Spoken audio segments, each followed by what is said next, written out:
What's up, everybody? It is TGI Friday. Thank goodness it is Friday, aka Follow Up Friday. That's right. I coined it, stamp it. That's what we're going to start calling this stuff. And so, Follow Up Friday. Hey, we missed last week due to us traveling. So, Renee, myself, and Abigail, we were traveling around. We went to DC. Which was cool, and we also went to Kentucky to see the life-size replica of Noah's Ark and the Creation Museum. All great experiences. It was rushed and we did a lot of traveling, but it was a really cool experience, and I recommend those. With that being said, we're going to dive into our Devo for this week. And so this week, what I want to do is I want to pick up on empower them. So we're talking about how we need to develop leaders, because if we're not developing leaders, then we're leading a dying organization. Again, if we're not developing leaders, we're leading a dying organization. And so with that being said, I want to look at empowerment. And so I want to go to Matthew chapter 10 to look at this. And I just want to go to verse 1. So let's read Matthew chapter 10, verse 1. Jesus called his 12 disciples together, and he gave them authority, hold that, to cast out evil spirits and to heal every kind of disease and illness. All right, and then it goes on and it lists the disciples, and then it gives a very clear instructions for them as they go out. So what I want to focus on is the fact that Jesus gave them authority. When we talk about empowerment, empowerment is simply giving someone authority. And when we give someone authority, we are extending the ability for them to make choices, make their own decisions, and be creative. And we're also giving them the authority to enforce obedience. And so that's what giving someone authority is. And so Jesus gave that to his disciples. But he was also very clear on his instructions at this point in time, what he wanted them to do. And so for us, we need, as leaders, to be very clear in our instructions. And so we need to teach and instruct and be very clear about the mission and vision that we have for our areas of ministry and the overall mission and vision of Summit Church. And so what I want to do to help us understand how we empower people is coming from Craig Groeschel's Leadership Podcast. And he gives, it's called 2 Currencies of Empowerment. 1 is clarity, 2 is trust. Let me talk about clarity for a second. Clarity is super important, because when we're extending trust, we're empowering people and giving them authority, we need to be clear, because clarity is super important to keep us aligned. We need to be aligned.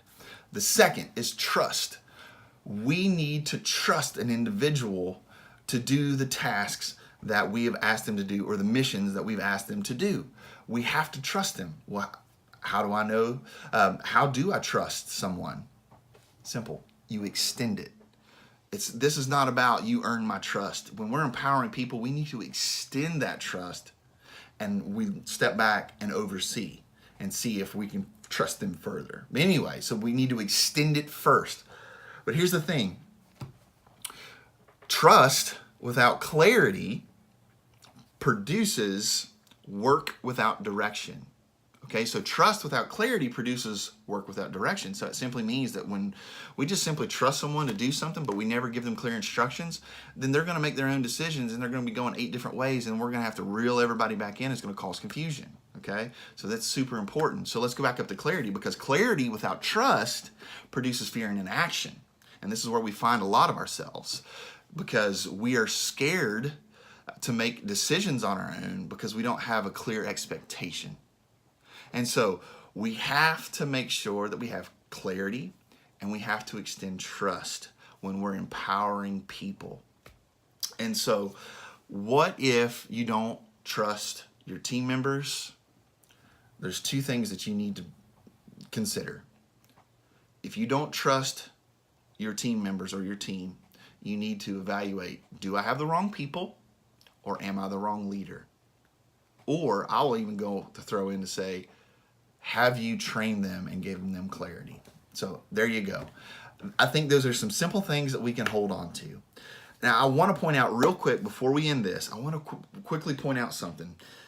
In Matthew chapter 10, as Jesus is sending out the 12, and he's sending them out, he gives very clear instruction. It's a pretty long, lengthy instruction, okay? But then we fast forward to Matthew chapter 28, where he gives the Great Commission.